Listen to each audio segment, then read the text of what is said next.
Welcome to Moving Forward, conversations on culture, identity, healing, and hope. I'm your host, Linda Anderson, and I created this podcast as a space for real, heartfelt conversations with people who are reflecting, evolving, and boldly stepping into what's next. This podcast was born out of my own journey through seasons of loss, transition, and transformation, and my belief that healing happens when we come together to share our stories. My hope is that these conversations will inspire you to pause, reflect, and find courage as you move forward in your own life. Today's conversation invites you to think about how technology shapes our daily lives, not as something abstract or futuristic, but as something deeply human. My guest is Brian Anderson, a leader who works at the intersection of emerging technology, storytelling, and a large-scale systems change. Brian helps organizations turn innovation into real outcomes, whether that's mobile data, standards, real-time information systems, social media, digital wayfinding, or the use of AI to reduce decision fatigue rather than replace human judgment. So Brian is currently leading a $150 million digital customer experience transformation at Metro, which contributed to 5 consecutive quarters of over 90% customer satisfaction, and the organization winning the American Public Transportation Association Agency of the Year for 2025. And that is proof that when technology is designed with people at the center, it can genuinely improve lived experience. So Brian has been at the forefront of innovation and digital modernization across public transportation customer service experiences for over 2 decades, working to turn vision into reality on a number of, at the time, emerging technologies that are now commonplace in our world, helping to bridge physical and digital worlds so experience becomes more inclusive and intuitive for all users. Now, on full transparency, I also get to call Brian my brother-in-law. But what matters most in this conversation isn't our family connection. It's his clarity, his values, and his ability to envision what's next and execute at scale. So Brian, welcome, welcome, welcome to Moving Forward. Thank you, Linda. It's an honor to be here. Thank you. Okay, so the first question I have for you, Brian, is you often say that technology should serve people, not the other way around. So what experiences, both professional and personal, shaped that belief for you? So I've been around technology for most of my life. Whether it was a Walkman, a Discman, the ability to record audio on some of those mediums to play it back. Technology has inspired me always. And I had a college roommate who taught me how to build computers. So I felt like that the world became my oyster because as an audiophile, I built my own computers and I started archiving everything. Way before YouTube, way before a lot of these streaming platforms existed. If I knew that the cloud was going to exist, I wouldn't have done it. But one can say that I was building my own cloud storage way before cloud storage happened. So fast forward that into what I wanted to do for a career. I always wanted to work in Silicon Valley and be at Apple, but I liked trains and soon later buses. So, part of school, I had the opportunity to do a thesis paper, and I started reading research that said public transit was going to move from a very operational paradigm to a very customer focused paradigm. And part of being customer first is ultimately people first. And so as technology started to evolve over the years, the decades of my life, I wanted to bring that to helping trains and people move around cities via those trains and buses move better. So professionally, and it was a wonderful intro, so thank you. But that is how we built up to building and helping execute a digital customer experience transformation program.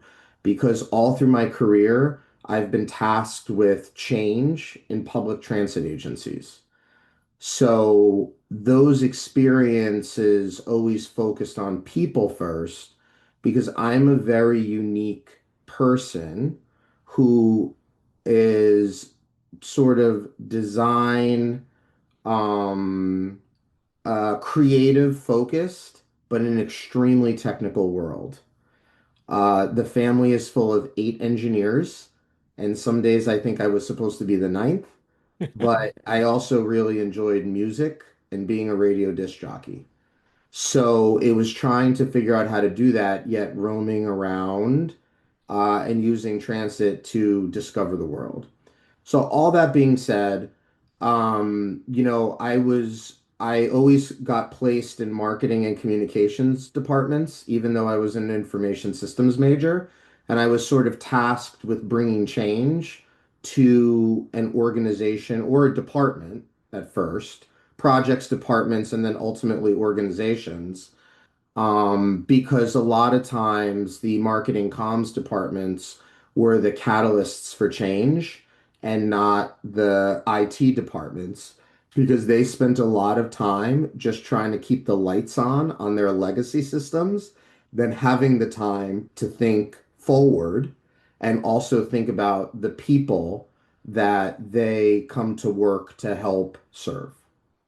So that's how I landed here today. And then personally, just like I like to tinker.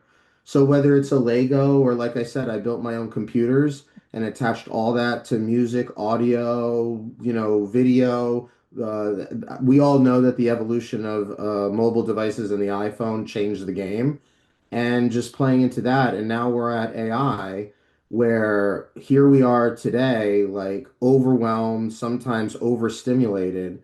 And I think that technology can help bring us back to what we do best, which is think, connect, and create rather than feeling like it's a replacement for us.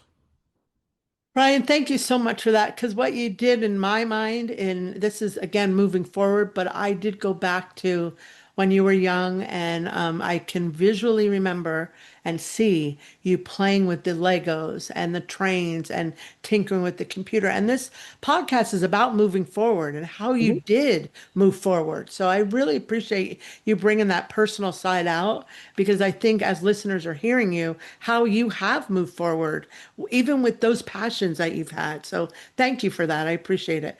When did you first realize, though, that innovation without empathy can actually create barriers?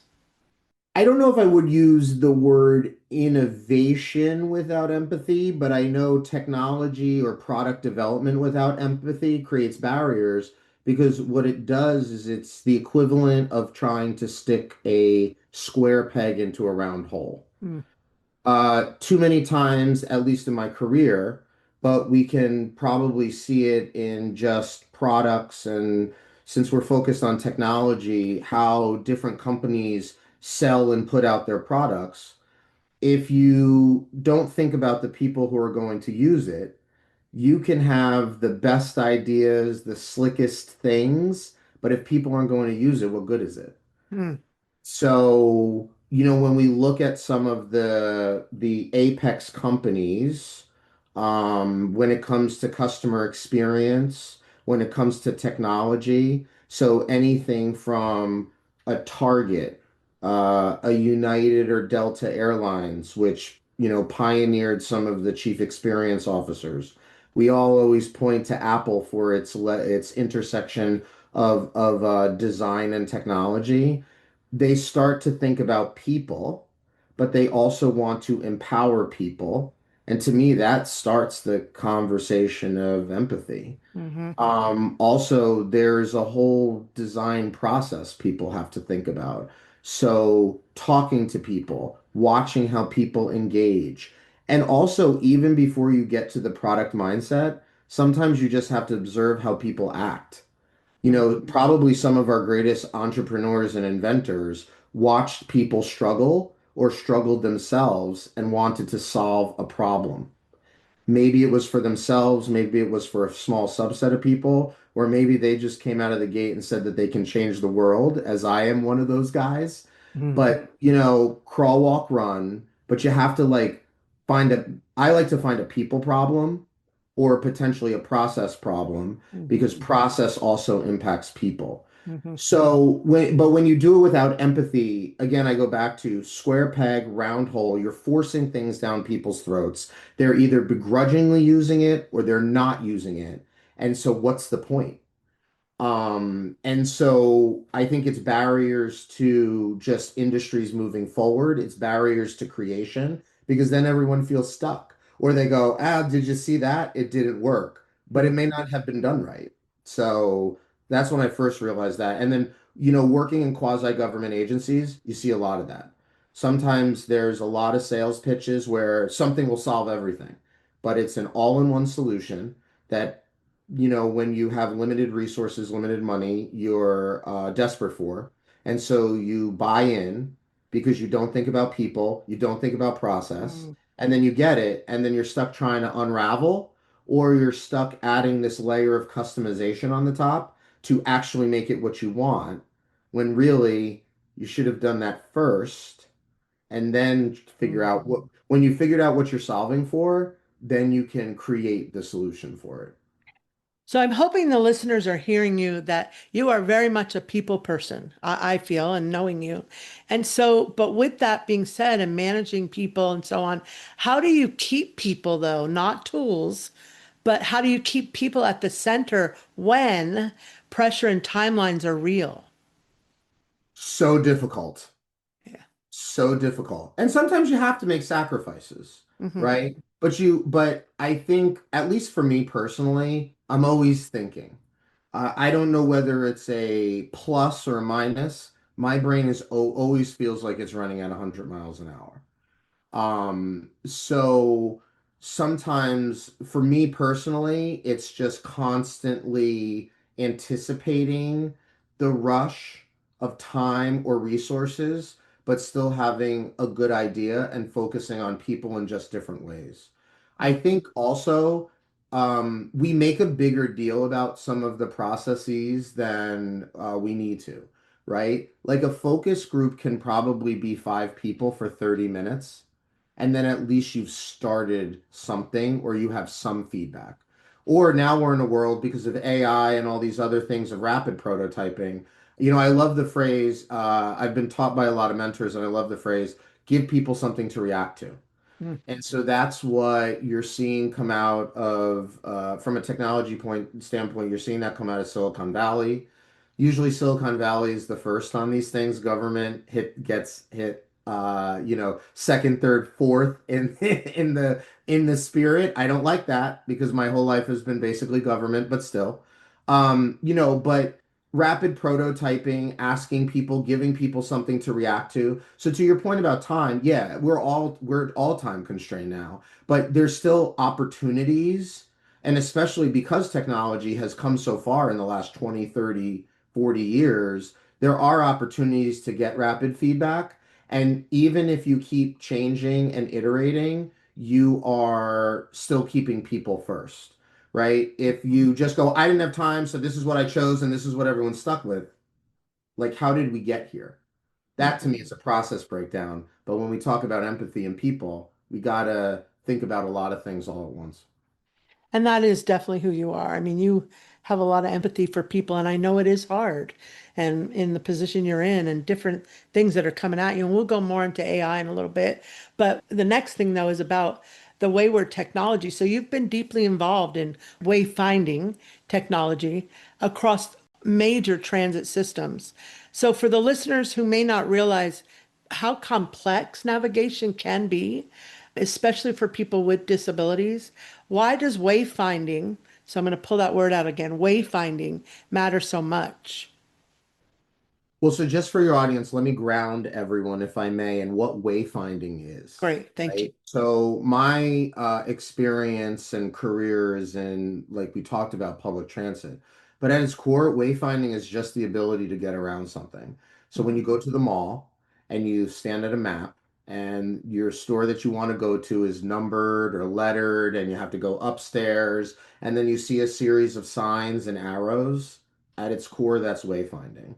Mm. Same at an airport, same at like a superstore like Walmart.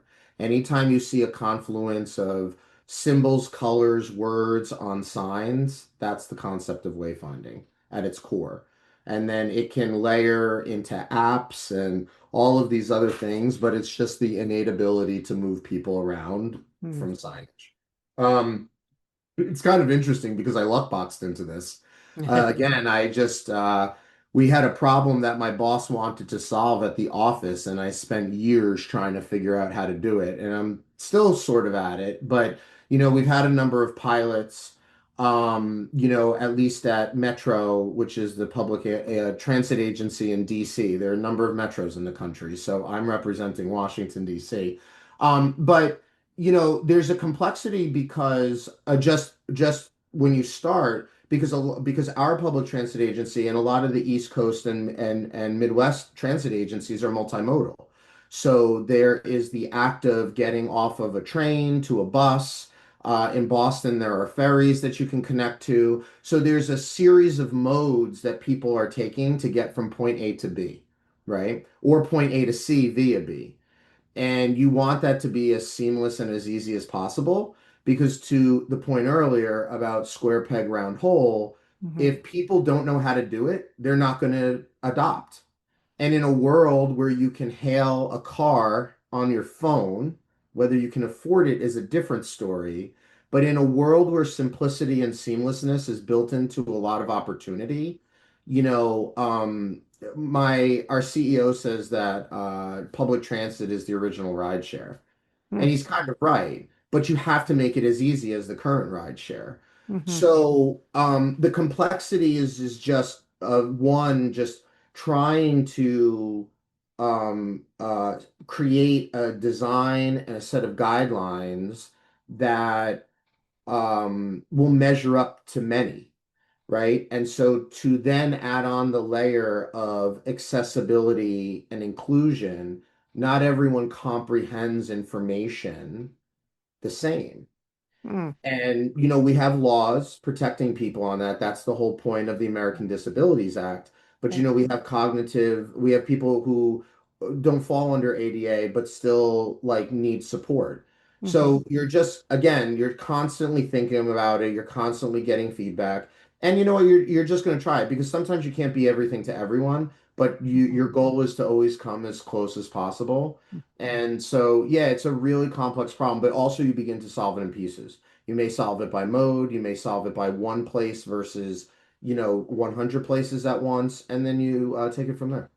So, Brian, though, how does this inclusive design change not just the user experience, but the organizational mindset? That's a great question. If I had that solid answer, I'd Okay. probably be a millionaire right now. But I think what it does is, when you center around people and a customer or first, the organization wakes up differently, right? Again, I point to the thesis I wrote in college, but I'm also used to agencies early on in my career that they were much more focused on moving the machinery. Mm. So if it snowed, if there was, or even like when a major sporting event lets out, right? There's an art to moving the trains and the buses into the right positions, Mm. but also there's an art to moving them out of those positions. And sometimes based on time or money or all of these other things, I've watched agencies send vehicles out from a sporting event half full.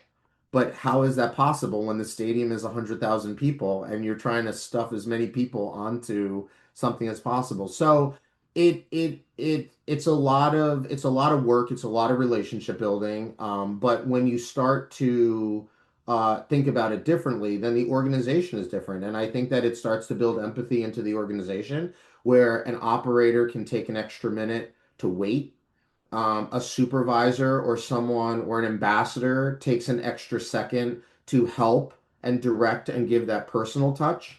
And then, someone like myself or my team can think a little more broadly, and we can think about how to position people in the right spots. So when those vehicles or the act of of a change or a major event force a different operation, we've helped queued everyone up so we can run more efficiently.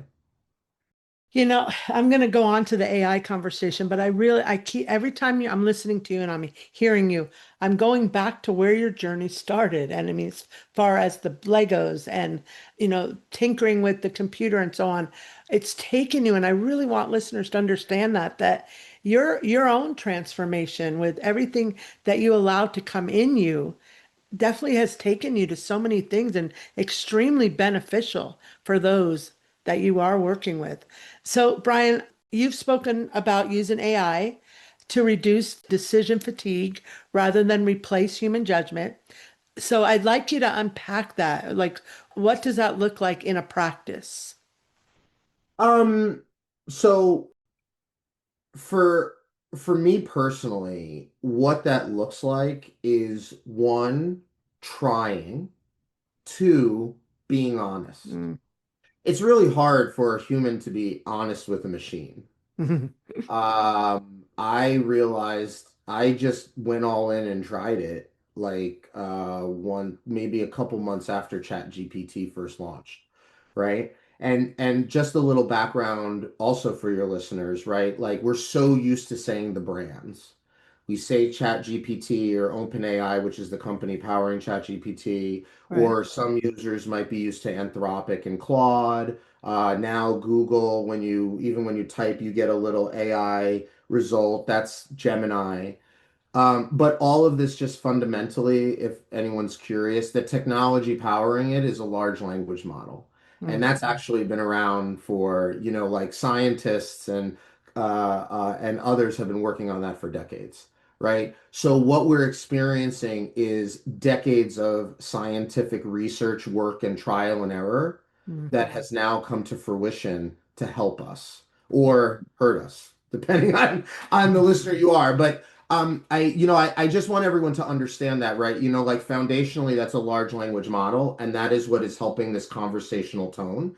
And that's why sometimes so one, yeah, I'm being a little geeky and scientific, that I don't think that science was trying to replace us. I think that science is trying to evolve, right? It's Mhm. just like a vaccine evolution. It's just like trying to find the cure for cancer. Like those things, like, we're trying people like to solve big problems, and likely technologists wanted to just keep pushing a machine's prowess to helping humanity. That's how I see it. I recognize I am unique in that.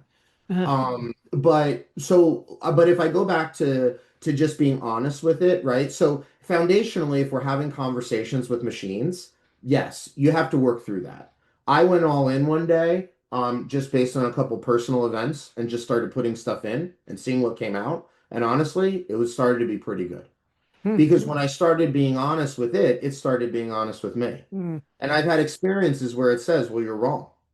So Mm. why, or why are you acting like this? A regular however characterized me at the time isn't so, but so I leaned into trusting it a little more. Mm. And then I started presenting it with kind of bigger problems. But I've also watched the natural evolution of the technology evolve, where now it's built around researching, like taking time and helping not only crunch large data sets, but that's the thing, when a human puts in and is honest with it, that's a large data set. Think about, you can spend an hour crying to your best friend, sitting, laughing with your family over wine. I mean, that's all data. I mean, it's very geeky and nerdy to say, but it is. And Mm. that's how the machine helps me. Because if I don't have those opportunities, or I feel like I'm overwhelming people, I have an outlet.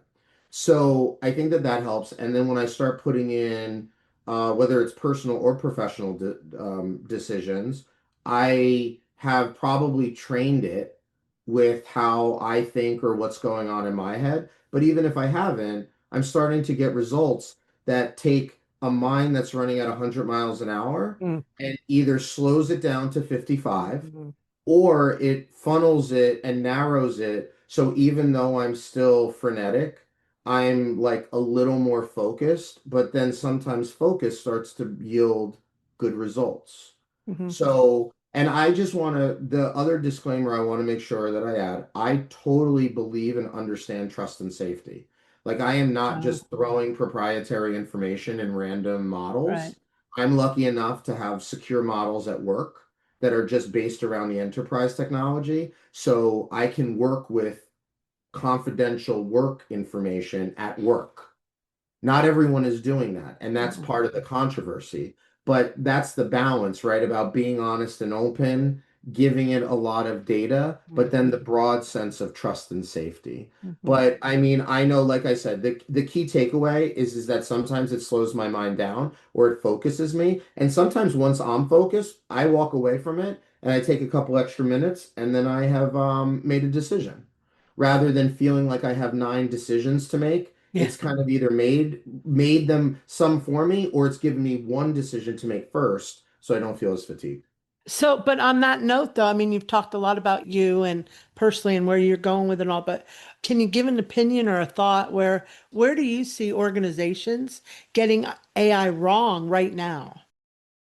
Um, I think it's a couple. I have two key things. So one, I think everyone who is, if there are organizations out there just like trying to get rid of people or not hiring more people and just trying to use AI, I mean, I'm not there, but one, there's still a human component, right? Hmm. So you have to be, and if we go back to empathy, training and bringing people along is extremely important.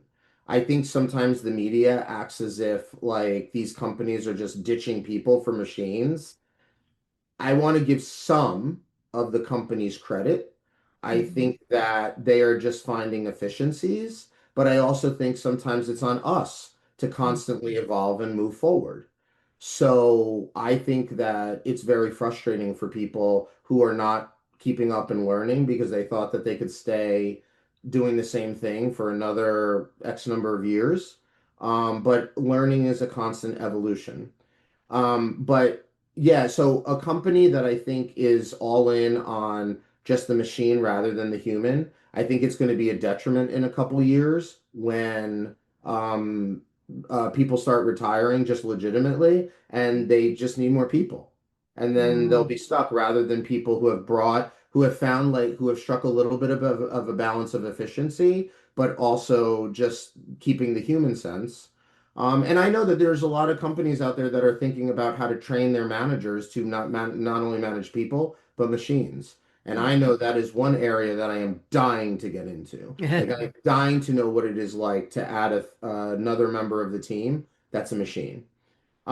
The Uh, second piece I think is everyone is jumping on board with this, whether ChatGPT model, LLM, you whatever buzzword anyone wants to use. right. But I think what they're doing is that they're solving specific use cases. But the whole point of this is to build a brain. And so I think what we're gonna hit in the next Mhm. 2 to 3 years is we're gonna find all of these separate implementations of ChatGPT, for example, in five different departments, but then they're not talking to each other. And so they have just lost the efficiencies that they are probably thinking that they're gaining today. And then we're going to go back to the drawing board, or then there's going to be another effort to take all that work that was done with those five and turn it into one big brain for better efficiency. Hmm. I appreciate all the in depth that you're going and storytelling too about it. And that leads me to my next question, really is about storytelling. So at one point, and not really in our conversation, but in things that I've read, that you've said something powerful, which is vision without the ability to sell it dies quickly. So why is storytelling such a critical leadership skill in a large scale transformation? I think it dovetails off of some of the way that I presented AI, right? Like Yeah. there are, everyone has an idea. how you work through it and well, I don't know if I want to use the word convince or sell, but Mhm. explaining the idea and creating a case for the future is really hard. Mm, And when you're working with a lot of technical speak, not everyone understands that. And if people think that they do, I would love a cup of coffee because I highly disagree, mm, right? Because when you're trying, if you think about an organization of any sort, right? Like you're an educator, that's still an organization in a sense. There's a hierarchy, people are spread across multiple places, like, but the mission is to educate and grow kids, right? But if you're and also even in my organization, right? But everyone comes at it at a different way. So it's like, sure, you can have the comp sci teacher all in and have a vision and say this needs to be the future, but how do you get the art teacher convinced? Right? So for me, and I've been blessed because I had good leaders in a communications vertical, right? Because again, if you think about how I started, I've always been in like a marketing communications department. mhm, They're very visual people. They're very hands-on and creative and can talk for the hour in the meeting, even though sometimes I'm not built that way. I want the 20-minute meeting and let's go and let's get this moved type deal, right? But that's how you start to relate to people and bring people along. But if people don't understand you and there isn't a good story behind the vision, people are just not going to buy in. And mhm. if you are trying to push a vision that people are not buying into, it's going to die. And you're really good at that. I mean, again, I've heard you speak and talk in different conversations, but what you do is you help people move forward. So that's my question to you, though, is what advice would you give to leaders who do have good ideas, but they struggle to bring others along? And to me, that's a big positive of yours. So what advice would you give? I appreciate it. I'm honored to hear that. I mean, it starts with relationship building. Sometimes that lunch or that cup of coffee matters, or answering a text on time matters, right? Mhm, Because mhm, trust is built with relationships, mhm, no matter how, I think no matter how an organization is shaped. You can say that it's all about using Slack. You can use Teams all the time. Everyone can be virtual. It's all good. But like, I know how to have a virtual coffee chat, right? You just call someone up and then you sit and you have a cup of coffee and talk for 10 minutes. mhm, It's the same thing as in person, but it's still having an emotional moment with the person, personally or professionally, right? Because we all want to complain about something, or we all need to smile at some point. So I think that that's one, right? Like I do think that there's a lost art of relationship building amongst mhm. leadership. Hate to be cliche, but mom loves the phrase walk a mile in my shoes. Yeah. Um, that to me is ultimately relation building. Like you got to try. And someone like me who sits at a desk and dreams of like how a computer can run something better has to hang out with the operations people to see how the buses and the trains run, right? But that's why I'm able to give you the storm example or the big game letting out and how to move people because that's what they think about all day. They don't think like I do, and I don't think like they do. So that's number one. Two, patience. Mm. Like you just can't walk into a room, speak, say something. Like age-old adage, someone's got to hear something three, potentially seven times, and then in government, you probably have to document it the same amount of times to even start. The PowerPoints, the memos, just the constant meetings, right? So you just have to have patience. Three, follow the process, right? Don't try to shirk it because you have a good idea. And if you were in an organization before where, yeah, all they did was walk in with a great idea and let's try it, that's great. Not every place is like that, and not every leader buys into that philosophy. So patience is key. And I think lastly, I'll give you just like small groups.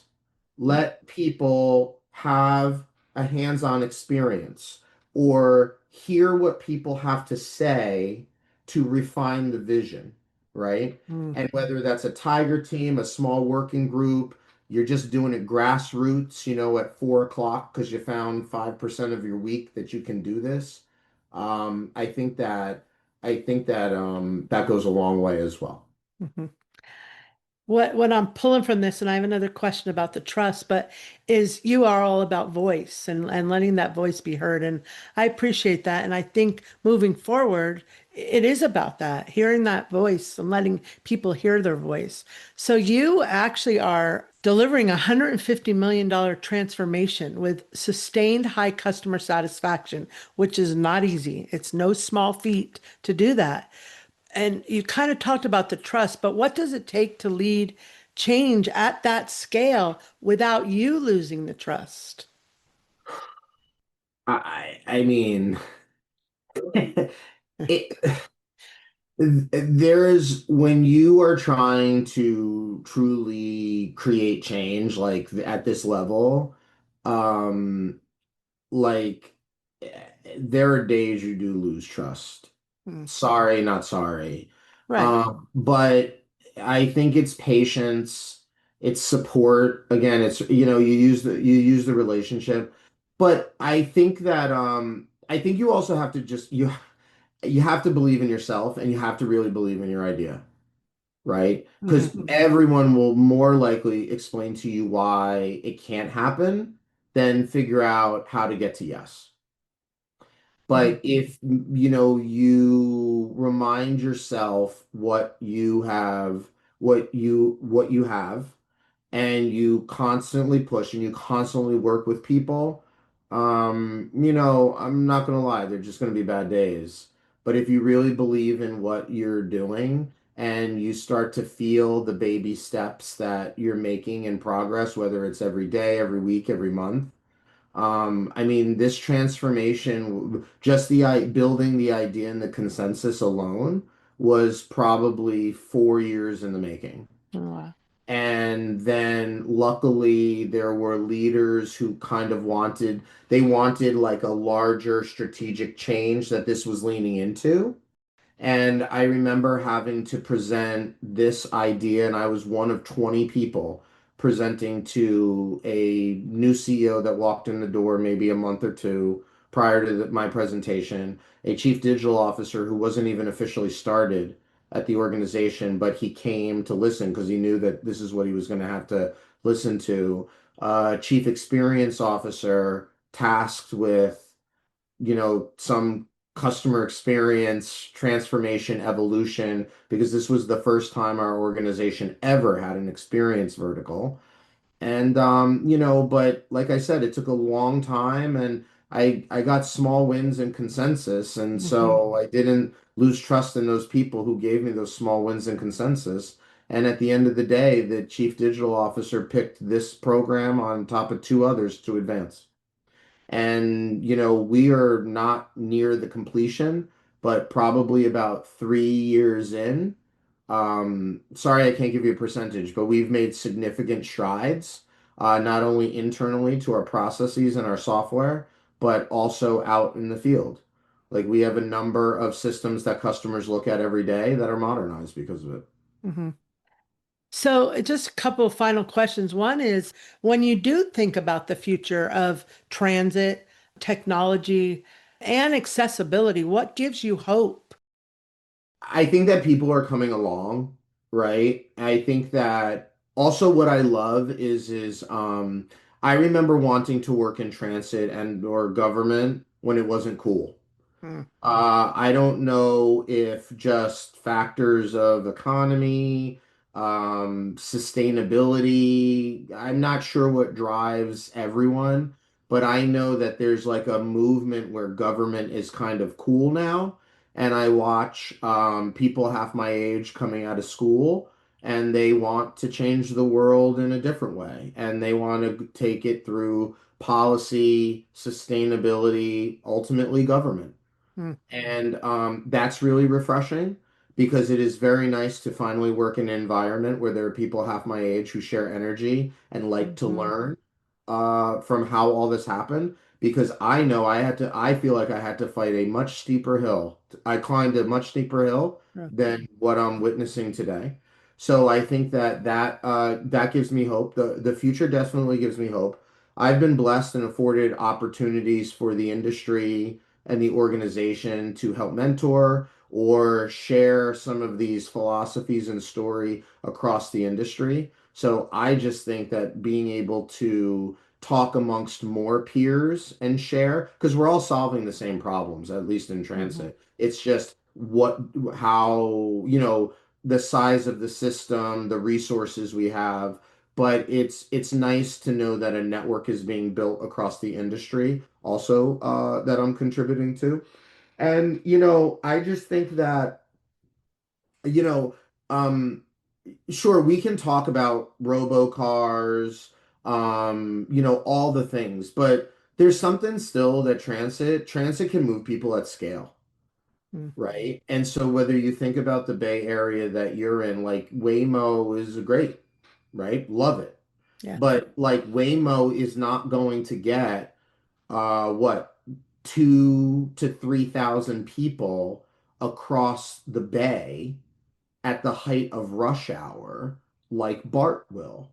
And one can make the same argument here. You can make the same argument about moving the entire city of New York, right? Think about how many individual cars it's going to take. Mm. So I think that people realize that.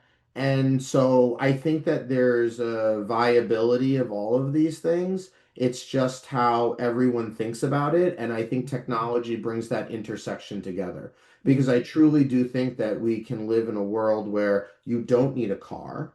You can either e-bike or use a Waymo, an autonomous vehicle. And not to sound cliche on this one either, but the first mile, last mile, as long as you can get to transit, you can be part of the scale that's moved, and then you can use these other modes to get to the last mile of where you need to go, whether that was work, home, dialysis, just the bar. Yeah.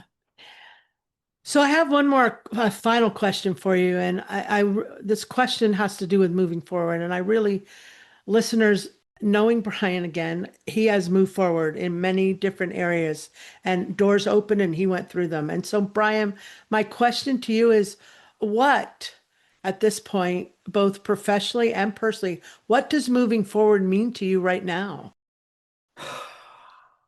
I ask myself that a lot. Mhm.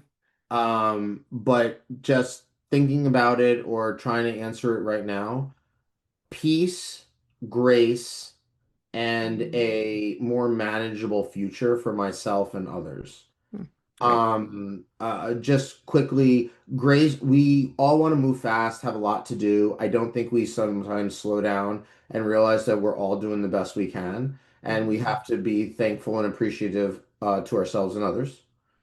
Um, and it's just, yeah, but also constant learning. Sorry, that's another thing too. Constant Mhm. learning, because the world is changing regardless of the speed. But, I don't want to be left behind, and I also want to continue to leave a legacy and, like make it easier for someone, make it easier for someone in the future than I had it, right? Mhm. Because there's no manual for this stuff. And it's up to, good Yeah. people like me, yourself, probably many others who either have done this podcast or will, to help shape a better path or at least give some better guidance than any of us may have had. Mhm. Right? Because sometimes, when you're part of transformation, and which is the epitome, like that's the epitome of moving forward, right? Transforming, evolving, pushing. And yeah, a lot of people will tell you why bother. But but with risk comes great reward. Yeah. So, Brian, I cannot thank you enough for this conversation. I've learned a lot. I'm sure listeners have too. Very inspiring to me, and also reminding us though that innovation, it's not about chasing the newest tool. It's about doing the hard human. And I want to, because I hope that got across to the listeners, the human work of making systems more accessible and more intuitive. What stands out to me is your insistence that technology must reduce friction, not create it, and that leadership means aligning vision, execution, and values. To our listeners, if this episode resonated, I invite you to reflect on where technology shows up in your own life or your own work. Is it serving people well? Is it reducing barriers or unintentionally building them? And then, as always, thank you for subscribing, listening, and sharing moving forward. Your time and attention and curiosity means more than you'll know. And until next time, may the path ahead feel a little clearer and a little more human.